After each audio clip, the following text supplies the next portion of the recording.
You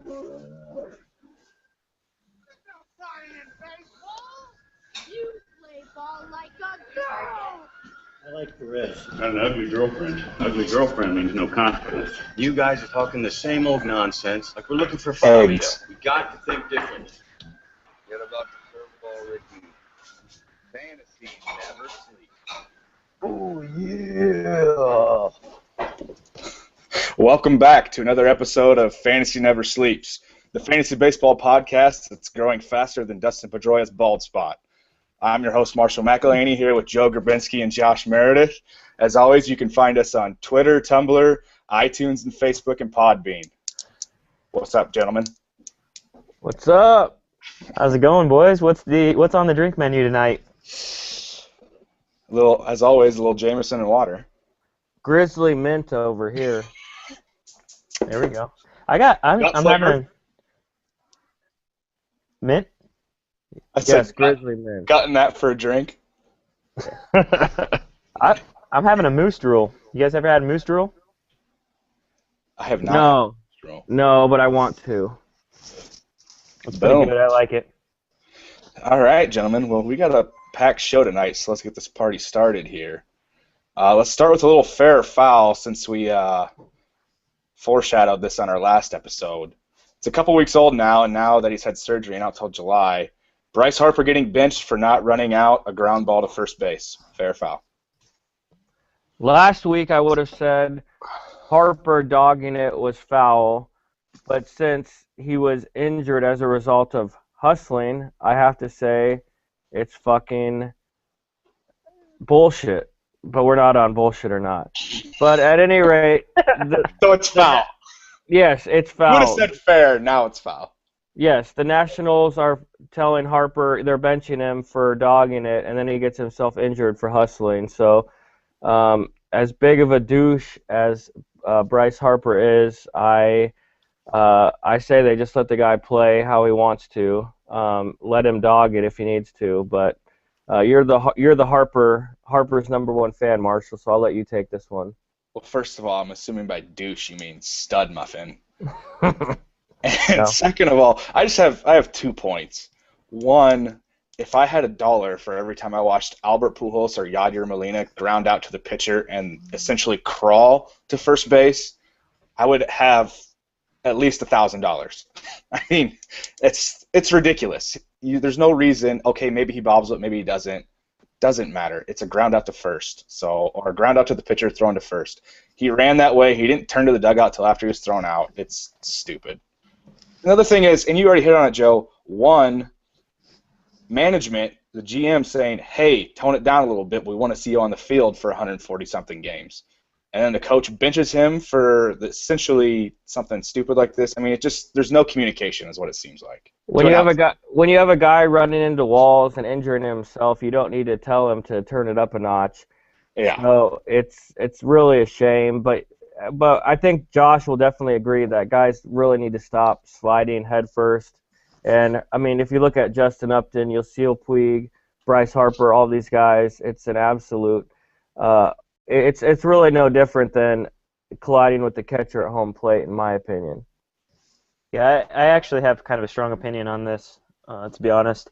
I do not agree at all with Matt Williams for benching him. I think that was a stupid decision. He's dogged all the time for over hustling. He runs into walls. He plays reckless too often, and people want him to tone it down. We want him to tone it down on the base pass.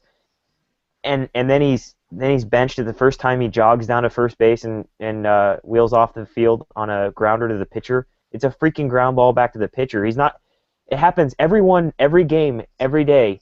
We see this happen. There's literally no easier play than a ground ball back to the pitcher for him to toss it over there. He can run it. The pitcher can run it over there faster usually. So I think there's no reason that he should have been benched for that. And to top it all off, his replacement comes up in a big spot to win the game late in the game. In the ninth inning with guys on. With people on.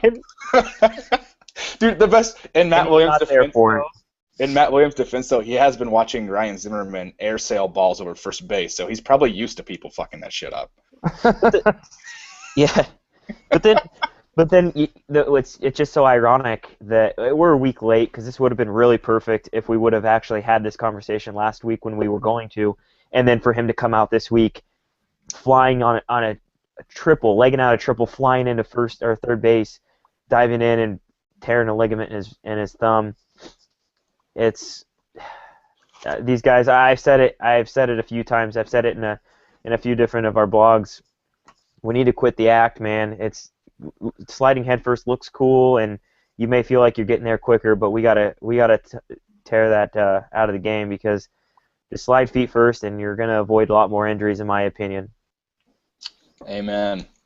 All right, well, let's move on to Joe's new favorite player, Mr. Robbie Cano. Fair foul, being booed by the New York Yankee faithful in his return to New York. Absolute. Go ahead, Josh. I was gonna say I think they have every right to do so. I think it's completely fair. I have no issues with it. He left there for money. He gave them several good years, but he left for more money, and they're the fans that have paid him over the years, and I think that they have every right to boo him if they decide when he comes back home. That's part of the fans' right when they buy a ticket. I say absolute foul because the fans are sitting there yelling, chanting sellout when you could look at Brian McCann, Jacoby Ellsbury, and Carlos Beltran all coming to New York for money. A-Rod came from the Mariners to the Rangers, ultimately to the Yankees as a freaking sellout. Virtually every player on the Yankees team is a sellout. Any team other than the Yankees could boo Robinson Cano for leaving their team, but not when you're the freaking Yankees. He went to a small market team. And all these players are essentially independent contractors giving their services to the highest bidder. And in the last 100 years, every team, the Yankees have been the highest bidder every stinking year for free agents. So the one time their guy leaves to another team, a small market team, absolute foul. Now that we have TV deals, other teams can pay Yankee players come free agency. So I think if it was any other team, that it would be fair. But when it's the Yankees, they've been doing this for 50 years, 100 years. Absolute foul, in my opinion. But don't the fans? They don't care if they're fans of the Yankees. They aren't fans of they're not small market team fans or anything like that. So it's their team. So guys coming to them, they're fine with that. They're not national media that's going to look down on this as guys selling out. They're looking at it from their team that they fund and have put stock into, pay for the tickets, buy those season tickets, buy their apparel, pump money into the team. They don't care if guys come to them. Well, listen, Yankee fans are douchebags, and they've been the beneficiaries of this every stinking year, getting Mark Teixeira, getting every stinking free agent. And now that it happens to them, it's bullcrap. Look who they got. They got Jacoby Ellsbury from the Red Sox, and now the Red Sox stink without him. They got Beltran, they got McCann. I have no sympathy for Yankee fans, and they're frankly idiots, in my opinion, for not realizing the irony of booing the one time it happened to them. I think it's poetic justice for it to happen to them. Cano went to a small market team. It's the exact opposite of what the Yankees have been beneficiaries of for our entire lives. So I just think it's ridiculous. The Yankees have no room to talk. But I don't think that they're saying "poor me," sympathy on me. They're just booing him. They left their team. If a guy leaves my team, same thing at Marshall. Pujols. Are you going to be a fan of Pujols when he leaves your team? If you're a fan, you stay with the Cardinals. You stay with the Yankees. I can't stand the Yankees. I never have rooted for the Yankees. They're one of my least favorite teams growing up because of this reason. They do buy players. But I think from the standpoint of the fans booing, I don't see it as them saying booing him and calling him sellout from a sympathy standpoint. I guess I don't see it quite that way, and maybe we just see it from a different angle. Well, they're spoiled. The Yankee fans are spoiled fucking brats, and I'm glad they got theirs for a change. So, can I just say one thing about this? Yeah. I need to stay. Josh, you're gonna laugh. I need to stay impartial because Josh knows me too well because he was there when Brett Favre came back against the Packers playing for the Vikings, and I essentially screamed bloody murder at our entire dorm room while burning his jersey at halftime. So This is true. I'm going to stay out of this one. I'll tell you this. If Albert Pujols came back to St. Louis the year after he signed that contract, I would definitely boo him. As time has passed, I appreciate what he's done. I'd probably clap for him now. But wounds fresh, I would boo the living snot out of him. It's taken me 8 years to get over Brett Favre leaving, so I feel their pain. But it's the freaking Yankees. Before the Dodgers this year, the Yankees were just the evil empire of baseball forever. So I just think it's ridiculous for their fans to do that. But I understand, but they're totally unaware, or they're not self-aware to be doing this, in my opinion. It's a little hypocritical, but you can't blame people for shelling out the money. I mean, whatever. You know what I mean? I agree. I definitely can see that as well, but Awesome. All right. Well, that's enough of fair or foul. I hear we have a lot of questions to get to. So let's jump into a few of those, and then we'll go to bullshit or not. Sure. This first question is regarding Jose Abreu. Our follower, Brad T. Crisp, his Twitter handle is also at Brad T. Crisp, said, "Hey, guys, my buddy in a keeper league just offered me Jose Abreu and Irvin Santana for my Pujols and Felix Hernandez. Yes or no?" I'll throw this to Josh. no way. I don't care if it's keeper or not. I love Abreu. Pujols this year can put up the same thing that Abreu is doing, and Felix is far better than Irvin Santana. Felix Hernandez still has several years left of elite. I don't want to say several, but he's got a few years left of elite pitching, and Pujols can put together a couple good years. Don't sell the farm for Abreu, even if it's a keeper league. You've got to give up less than that. This question is the perfect example of if you have Jose Abreu, what you should try to get in return. And it's very, very tempting since Pujols is 34 years old and Felix Hernandez is on the cusp of a decline. But you cannot give up 2 to 3 years of elite production from both of those players, Pujols and Hernandez, on speculation that Jose Abreu is going to be a 40 home run monster for a long time. Don't you think that, wouldn't we all agree that Pujols could easily do what Abreu does this year? Totally, and If he he's is. healthy, if he's healthy, yeah, I really like him this season. So, Also, Abreu is not a spring chicken either. I mean, he's not exactly a 20. He's not a Mike Trout, you know. He's 26, going to be 27.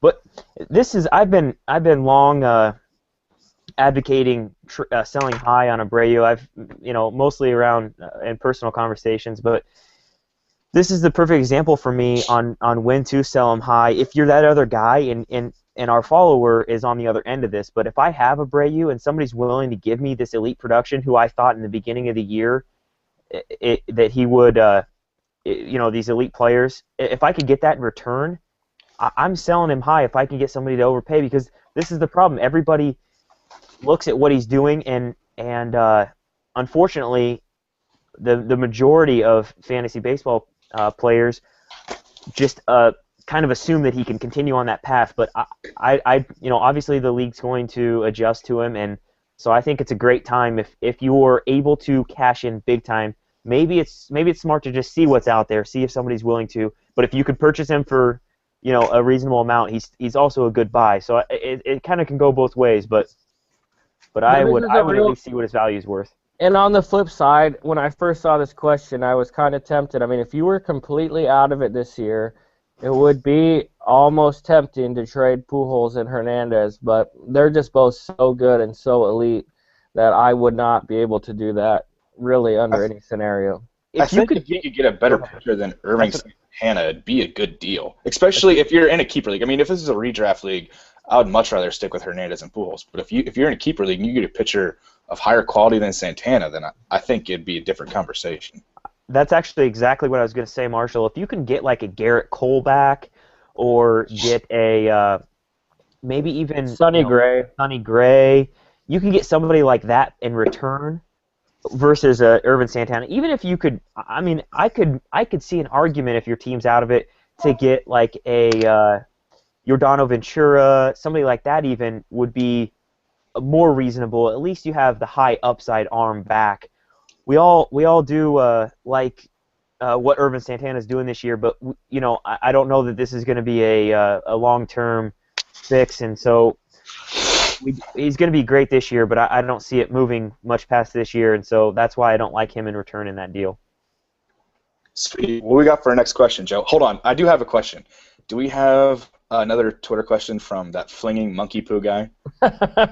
I wish we did, but we don't. Hey, can I put a request in here? What? Can our host quit making fun of our followers? I'm not making fun of him. This is one of our dedicated. This is my favorite Twitter handle. I'm jealous that it's not mine. Yeah, I think Fling Monkey knows he has a hot handle, and I'm sure he loves us appreciating it. Hey, we're giving him plenty of airtime here.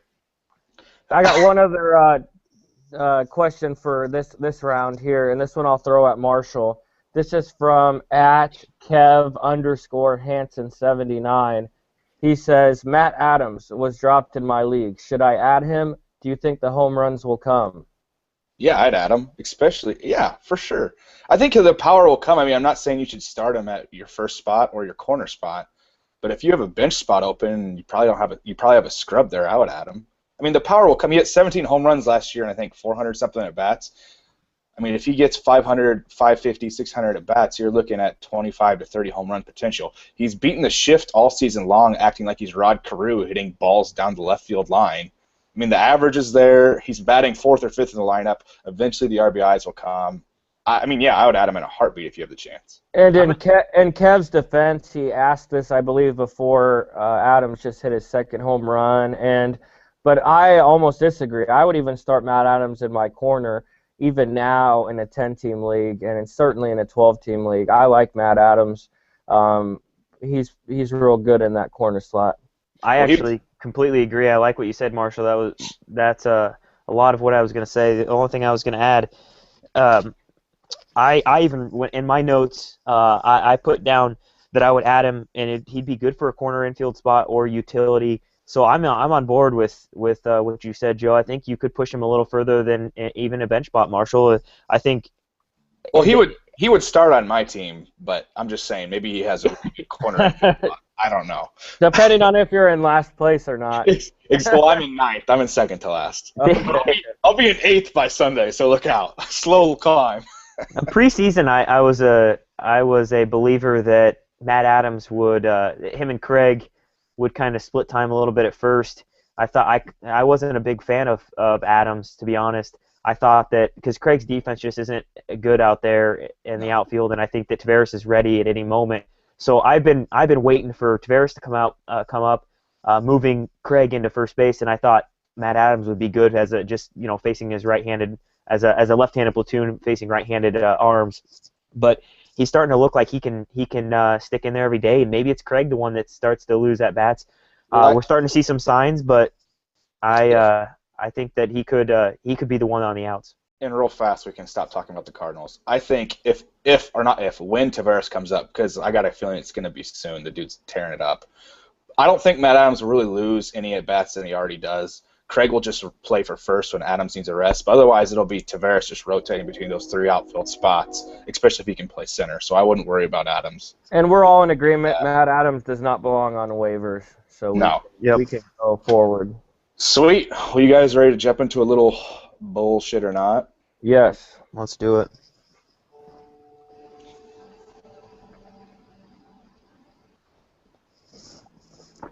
Hey! This heaven? No.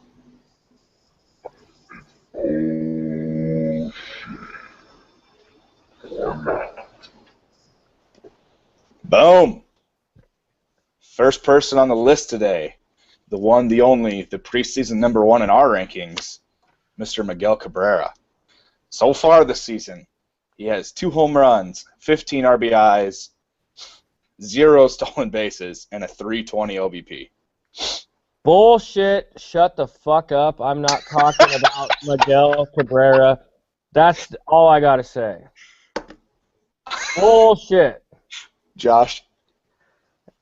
I want to correct one sentence. first, you're right that he was number one on our rankings only Combined because you two forced my hand, and I'm only one guy, but I have the actual number one player that should be number one, Mike Trout, as my number one player. So I'll let you two keep Miguel Cabrera at number one, and I'll take Mike Trout. But And you had Miggy all the way at number 2, so I mean, I just had to correct myself.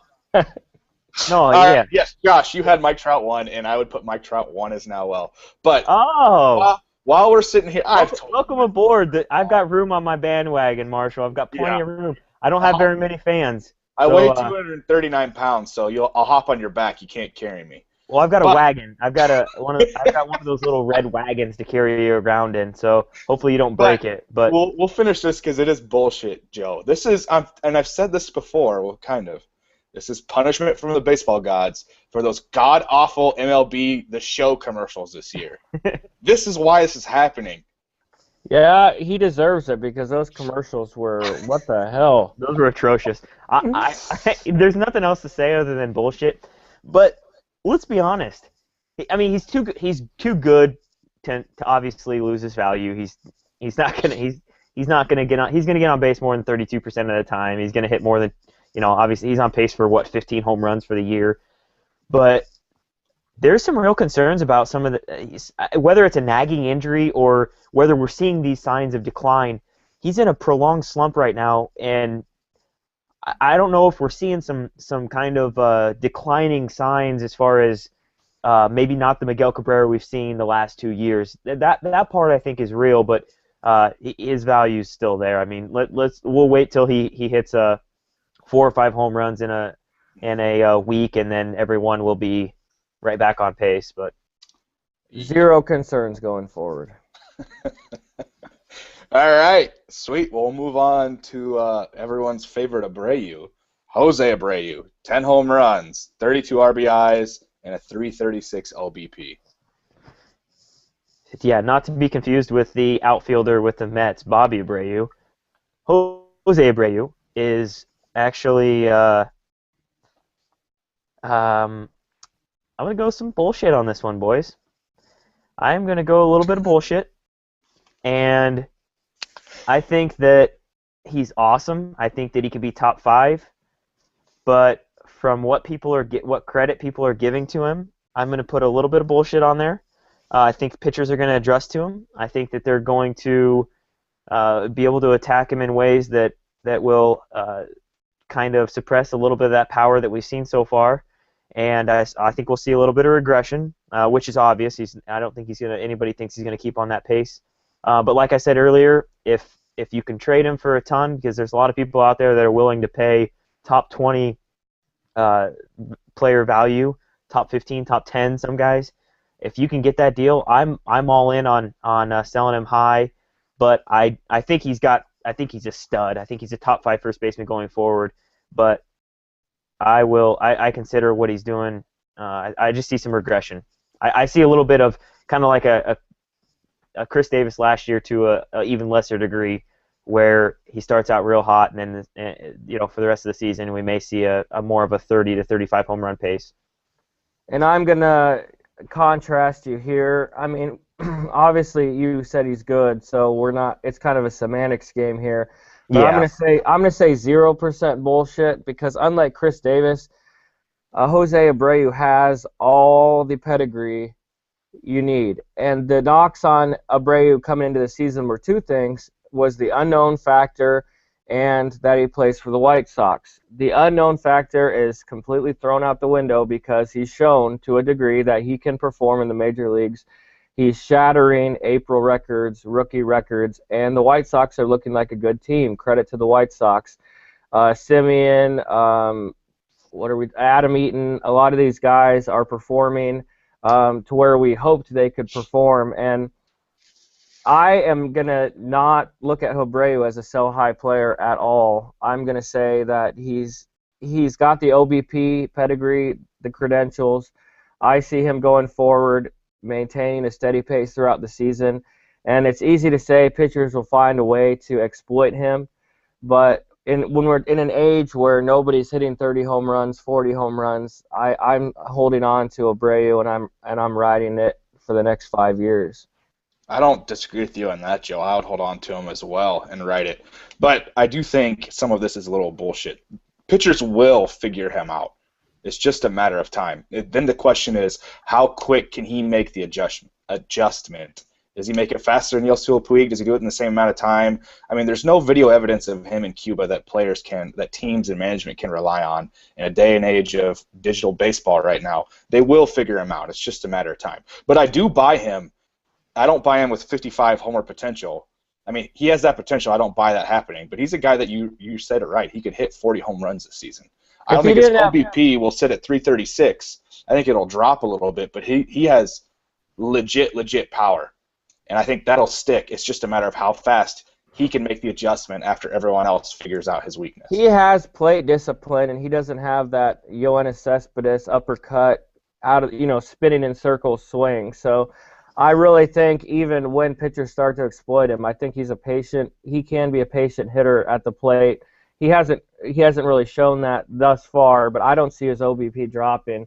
And I am all over this guy. Other than Votto and Miggy and potentially E5, he's my first baseman going.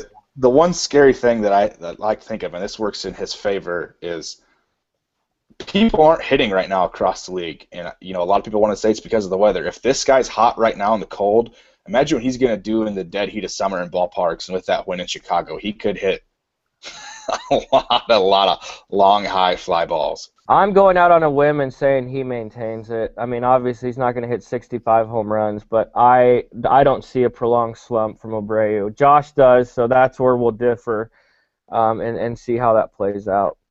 There's a couple things I want to quickly add. We've seen a 1 for 25 from him already, and he was able to rebound from that. That's pretty encouraging. But we got to remember, look at the last two Cuban defectors that have come in and just lit the league on fire. Cespedes had a 356 OBP his first year. Look what he did his second year. Yasiel Puig came up and hit 800 for the first 4 months he was up and was the best player in baseball. Teams adjusted to him. They caught up to him. Now he's back to kind of where he should be. We see this all the time when guys get hot, and he's going to cool down. I mean, it's a matter of how much. But we especially with these Cuban guys. Joe, one thing I wanted to touch on too is the pedigree we think we know, but the pedigree that we have is that he lit up Cuba. That's the only pedigree we know. Better than Puig and Cespedes, though. At an older age. He did it in his mid-20s. He lit up Cuba. We're talking about Cuba. And I like Marshall's answer there. We don't have any. Nobody has very much video evidence. I mean, I can remember. Look at when Cespedes was coming over. We were looking at videos of him lifting weights and stuff, and we're just like, wow, look at this guy. We had no baseball. He can squat 7,000 pounds. Oh my God. Yeah, he does 8-foot box jumps. Cool. What else does he do? We don't know. Look at the floor. Look at the floor, though. Cespedes and Puig are still producing. Oh, Cespedes turned around, and Puig has. So I mean, if he falls off the face of the earth, he's still a good player. So yep. I'm completely on board with that. I see him as a top 5 moving forward with the injuries we have at first base. We all like him. I'm only saying that just temper expectations a little bit because we've seen this rodeo way too often, and we know how the dance finishes. So it's a good sign for a player when we're arguing between 35 home run potential and 55 home run potential. Either way, the dude's a beast. And one more thing, what I am getting at is there is nobody who has 40, 50 home run potential in the majors right now. There's virtually nobody. So just take the freaking guy. Take the guy who does. Take him. Chris Davis is injured.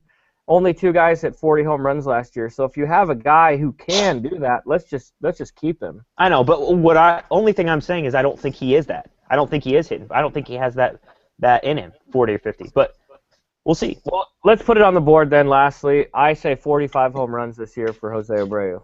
I need to get a real whiteboard.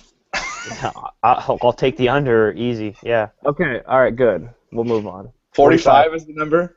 Yep. 45 for Abreu this year. Over, versus under. Perfect. Sweet. Awesome. Moving on. Oh, let's answer another question and then we'll move on. What's the next question on the list, Joe? All right, I'll put this one to Josh since he answered it on the site, and I didn't have any remotely good answer for it. NL only league. Who are some guys who have potential to get some saves going forward who probably aren't currently owned? And this is from @Danny06. And Danny, the way I answered this, I did answer this. I answered your Twitter question. I want to give a little bit of background on what I was looking at here when I did answer it. I looked at it from the standpoint, you're a 10-team NL only league, and you asked for guys that will have a chance to close in the near future. So I assume you're looking for some more obscure names, and most of those main whether it be injury, Melanson and these other guys that already have stepped in for injuries, or the guys that are really imminent. I would guess, the Astros bullpens mostly all taken up because they're all getting saved. So I was looking at a couple guys that have a shot to step in and get saves in the near future.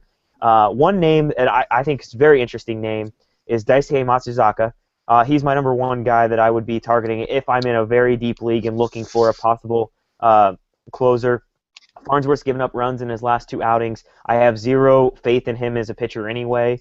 He's old. He's not very good. He's had some injury problems anyway. And Daisuke's been awesome. He's got an ERA, very low 1 ERA, striking out plenty of guys. Has a little bit of a walk issue, but he still looked very good in his few outings. I think he's interesting to keep an eye on. And the other guy with the Cubs would be Hector Rondon. I think he's only given up a run in 1 outing, has a sub-1 ERA, sub-1 whip, striking out a ton of guys. Just came into I believe it was an 8th or 9th inning role against the Brewers the other day, struck out all 3, Braun being one of them. He's looked really good, has good velocity, and obviously we know what Jose Veras has already done. Pedro Strope's come in and blown a few games. That's the next guy that's knocking on the door, and just a couple interesting guys in my opinion. An interesting thought too, and I don't think he's going to be a full-time closer, but a guy that's coming off the DL and has been a top closer in the National League, Jason Mott, he's supposedly going to be back in the next 2 or 3 weeks. So that's another guy you could keep an eye on. I mean, I don't think he's going to close. Rosenthal's kind of righted the ship a little bit, right? Yeah, no, he has. Rosenthal's will be fine. But I wouldn't be surprised if you saw Mott get some opportunities when days they overuse Rosie. I mean, yeah, I can have a chance. But sweet. What's the next question, Joe? Okay. We had a question regarding dynasty leagues. A guy listed 4 duos, and he wanted us to pick the best. I'll throw this one to myself, but I'll first list the 4 duos. He said, in a dynasty league, do you want Puig and David Price, Gio and Edwin Encarnacion, Gio and Adrian Gonzalez, or Jose Abreu and Justin Verlander? Are you going to go? Let me guess. Abreu? Yeah. Yes. Verlander, I have not been thrilled with Verlander this year. His K rate is down a bit. He's still walking guys, but Verlander is going to be a no-shit good pitcher for the next 3 years, and Jose Abreu is clearly, I like him going forward, probably better than Puig, certainly better than E5 and Adrian in a dynasty league. So I don't know where his question was coming from, if he was considering, trade possibilities or taking over a team. But Verlander and Abreu definitely jumped out to me. I don't know if you guys had any other ideas. I would probably go that one as well, but the Puig-David Price one really interests me a lot. Yeah, those are the 2. That would be tough for me to decide against. I mean, you got to decide how you want to build your team. If you're looking for a stud pitcher for the next 5 years, or you're looking for a stud corner spot for the next 5 years. I mean, that's the question. But Price, man, what do you guys think about David Price? That guy's been laying some turds. He laid a lot of turds last year. What is this guy's issue? See, he was terrible at the beginning of the year last year, but I attributed it all to that injury. He came off the DL later in the year after that. He sat for a while, came back, and looked great, looked like David Price again. So I fully expected him to jump right back into that. We haven't seen it yet, so there are some legit concerns. If I could choose any 2 of these guys, it'd be Abreu and Price, if I could pair those together. But I would definitely, I agree with you, Joe. I'm going Verlander and Abreu on that one. Verlander's close enough to Price, and I'm a little bit more intrigued in Abreu, what he could bring, like we've already discussed. what he could possibly do versus that head case in LA. And let's throw out his Twitter handle. Our follower is @baseball93452. Maybe that's his zip code. I don't really know. But we can go back to some bullshit or not. Sweet, sweet. The next one on the list, a fan favorite discussion of ours, Will Myers. 2 home runs, 11 RBIs, 0 stolen bases, and a 321 OBP. I'll let you take her, Josh. Well, my notes, just to give you a little insight on my thoughts here, my notes are BS ? Because even if you would have asked me last week, I would have been very firm in saying BS, and I still am. I still think it's bullshit. He hasn't forgotten how to hit. We've seen him go through slumps like this, even in the minors. I still have interest in even getting him on my team if I could, especially in your keeper and dynasty leagues. But you hate to see this out of a young guy in his first full season, being up to start out so struggling so much. I mean, we aren't seeing a whole lot of anything going right for him right now. It'd be nice if he at least had one thing going, whether it be the home runs or the average or maybe running a little bit, but nothing's really going his way. So I still think it's BS. Stick with him. He'll get it turned around. I really like him. But I'm gonna use this quick opportunity to say something, and this is the reason why these prospects are so sexy to look at and grab them, trade for, draft them, pick them up. But here's the biggest problem with these guys is, Joe, we talked about this before. Look at guys like Hosmer and all these guys that we thought were the next best thing. Lowry, Starlin Castro, we see them come out. Desmond Jennings, we see them come up and do awesome things early on, and then it takes some time. Or they may never get it. We don't know. Maybe Myers doesn't ever get it. I still think he will, but we're still looking at him. We're waiting for it still. So that's what's tough about these guys and buying in on them too early.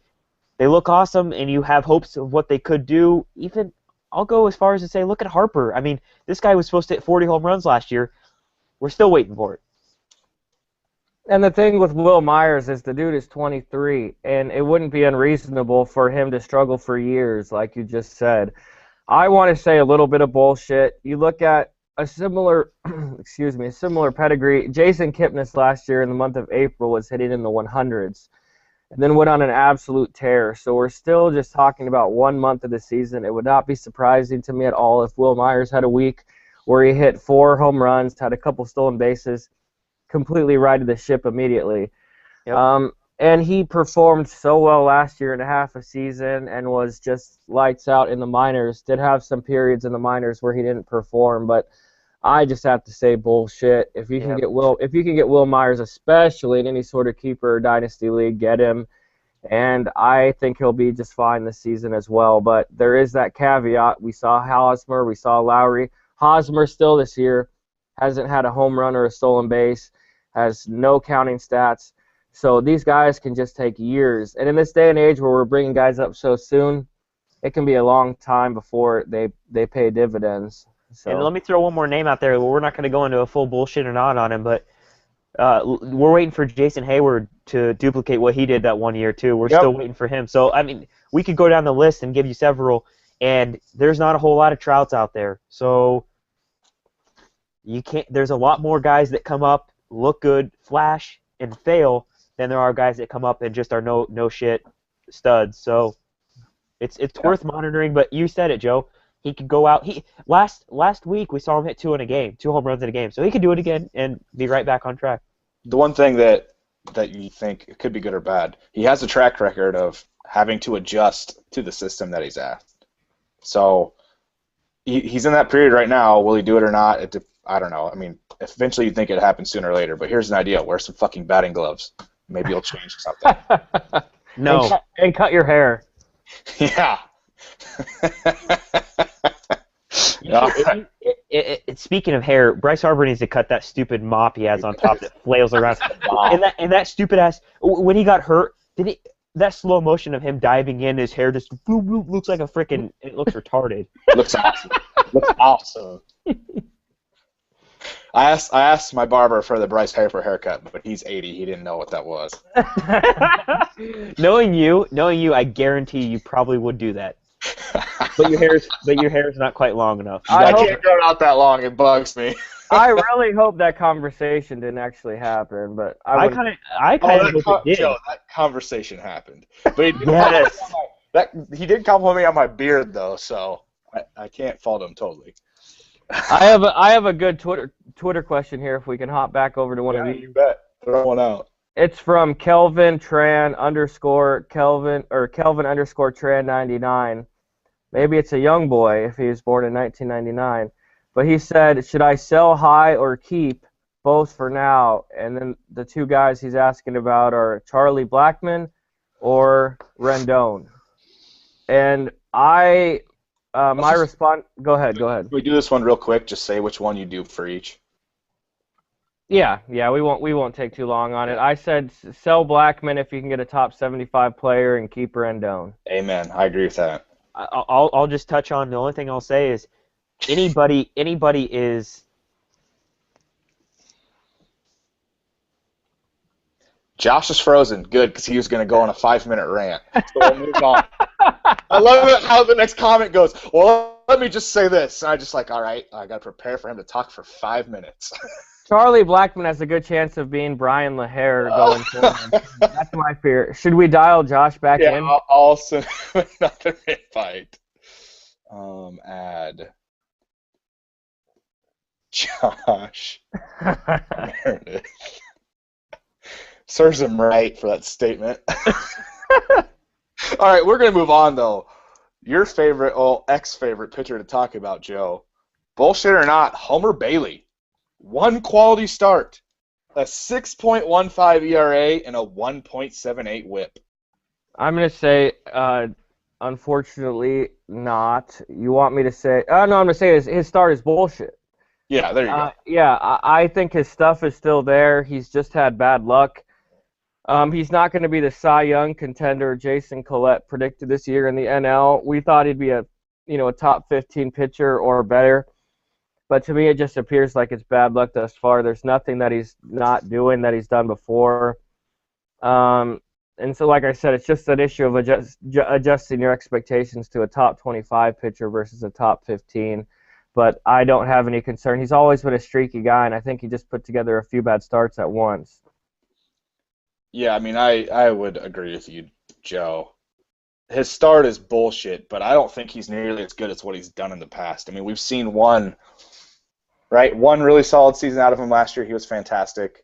But before that, his track record wasn't really that impressive. So I think you're going to see a mixture of what he did last year and what he did in the past. And maybe he can work his way back to last year, but I don't think he's going to be that pitcher that everyone necessarily thought he was going to be. And I would say that his season last year, Josh, we're talking about Homer Bailey. His start last year wasn't even that fantastic. It was a 3.5 ERA, and we were just thinking, okay, he's making a step in the right direction towards elite status. So I think we just need to adjust our expectations and go back to last year's Homer Bailey as his ceiling. Yeah, I'll give it just a real quick opinion on Bailey. I think what he's doing is bullshit. His home run to fly ball, everything just leaving the yard right now. I mean, over 29% home run to fly ball rate. That's going to come down. Everything else is going to kind of come back down. Literally everything across the board is actually okay, with the exception of that. So everything's leaving the yard right now. I would buy if I could. Tried. Go buy him if you can. So I've tried, and it's still kind of tough, but I think what he's doing is bullshit. So sweet. Well, let's move on. Here's another interesting one. Guy who's kind of disappeared over the last few seasons. Giovanni Gallardo, 6 quality starts, a 1.91 ERA, and a 1.12 WHIP. Bullshit. His strikeout total's below. He's become a sinker ball pitcher. He's definitely rebounded in terms of being straight trash, but his velocity has not returned. His swinging strike rate stinks. He's converted himself to a new type of pitcher, but maybe a back end of the rotation guy, maybe your 5th or 6th pitcher, but don't start thinking Giovanni's going to be one of your first, second, or third pitcher in a 10-team league. I'm going to say his start is bullshit. And if you look, his K totals are horrible. 3-2, 3-2 the last 4 games. No, thank you. I'm 100% on board. I'm right there with you. It's bullshit. The K rate was one thing I wanted to note as well. I think it's like 5.5 Ks per 9. Back in the day, the guy was striking out a ton, and that was where a lot of his value was out. He was a 200 strikeout guy. His ERA is going to jump up to the 3.5 again, and it's only at 1 something right now. So you're going to see the opposite from here moving forward. He's definitely ownable. He went from being unownable to ownable, but he's not the Giovanni Gallardo he was for 4 seasons without the K rate. He was only a K rate guy before. He was always a 3.5 ERA, 1.2 plus WHIP, and now without that K rate, he's just the back end of the rotation. Yep. Yeah, I think you said it best, Joe. He's not your ace, but he's a good, 3 through 5 player you can put on your roster, especially if he's going to if you're in a quality starts league and he keeps throwing it out like he is, there's no reason he can't if he's going to be a sinker ball pitcher with this type of atmosphere. Agreed. Sweet. So let's move on to our next person. Jared Saltalamacchia, everyone's favorite Marlin. 5 home runs, 9 RBIs, but a 409 OBP. Bullshit. Go for it. All right, I'm going to say not bullshit. Over the last 2 seasons, he averaged 20 home runs at a 315 OBP. So, yeah, right now I think he has an OBP of 400. But Saltalamacchia, I mean, I think the biggest knock on him is that disgusting greasy hair.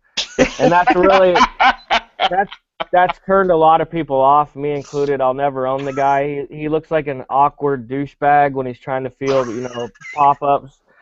But he's definitely a 20 home run, 320 OBP guy. So if that has value in your league, go get him. And not only is it just greasy and long, it's that curly. It's pretty disgusting. And then on top of it, he puts more pine tar on his bat than George Brett did on his home run, and he sets it on his shoulder and gets that stupid turd stain on his left shoulder right there on the trap, and he just pats it on there and over, and he just tars it up back there. So that looks retarded as well. So I'm with you. Stay away from him unless he has value in your league. Yeah, we're if you don't got good hair, don't come play in our league. We don't like that. So. I know I'm balding though, so I should be envious of him. So we'll call you Dustin Pedroia. So you're the Dustin Pedroia of our podcast group? No, because I got a receding hairline, not the bald spot in the back. But I actually have Saltalamacchia not-ish as well. He's what he is. Like I agree. Will you with get off what the fence? Will you pick bullshit or not? Not-ish. He's not-ish. It's Saltalamacchia. It's not-ish. Yeah. It's Jared Saltalamacchia. Yeah, he's not. It's not like he's a stud. So we're just gonna say he's got, borderline top 10 catcher value, especially. We're gonna say he's not-ish. He has 5 home runs, which I don't know where he hit those, but there's no way he's gonna hit 25 bombs like he did in Boston with that short porch and right in Miami. There's just no chance. Maybe not, but he could hit 20. I think he could hit 18 to 20 home runs, and it's got value as a second catcher in your 12 to 15 team leagues. Yeah. And their team is playing out of this world too. So I mean, he's got a much better Marlins team than we would have thought in terms of RBIs and protection. So yeah, let's be honest. You're not picking him up in your 10-team single catcher leagues. So no. For the purposes of what we're discussing, yeah, he's got. We had him as a top 15 catcher, so I mean. Agreed. Boom. Well, we got another. Do we have another question, Joe? Mm-hmm. Real quick, I'll pull one up here. I hope we have one more. We do. We have 2 more. Okay. You want me to grab them quick? Yeah, I got one right here. It's from our boy Rico's Edge. Looks like did we lose you again, Josh? No, I'm here. Okay, he says, should I pick up Josh Beckett? And he talked about he had a surplus of closers.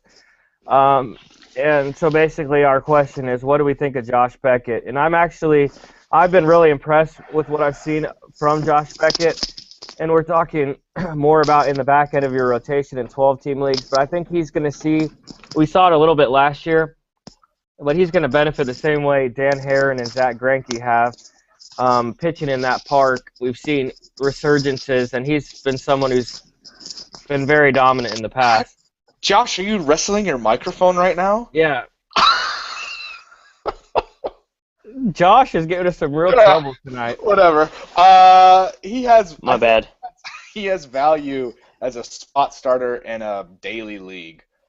Other than that, if he has value, it must be 2004. I think he has more value than that, and I think he did. I think he did last year too. Well, good thing we're close to the end. Good thing we're next question. Yeah, we're close. I forgot to hit my mic button when I ran upstairs. I'm actually on my phone now because I got booted on my internet. So. Yeah, it sounded like you were rubbing one out over there. So I don't really want to know what's going on. Here's our last question. It's what do I do with D. Gordon? I think this is a good question. And he's saying I'm in a 12-team mixed league, 12 keepers, and I'm in rebuilding mode. No limit on players in terms of salary restrictions. And I responded, I mean, D. Gordon, we have to totally buy into him right now. He's 26 years old. He's looking like Everth Cabrera or better. I'm fully buying into D. Gordon, especially in the situation our reader was asking in. Yeah, I like D. Gordon too. I think that's a good keep. I don't know what type of league he's in, but it's a good keep in a dynasty league at least. But I mean, I would also, depending maybe people are higher on him in his league, if you can deal him for someone you feel has a chance to be more consistent down the line, it wouldn't be a bad idea. But I think you got to buy him as a guy that could steal 50 bases this season. And this is a 12-team mixed league with 12 keepers, so you're talking, is D. Gordon a top 150 player? Absolutely. Especially second base. Yeah, that's fantastic. Absolutely. Yeah, we talked about him in our Bullshit or Not the other week. I think everybody's on board with D. Gordon. Don't expect the average, but those stolen bases are going to be there. I would be holding on to him for sure. And he's been performing, day in and day out since we last talked about him. I'm fully committed to him.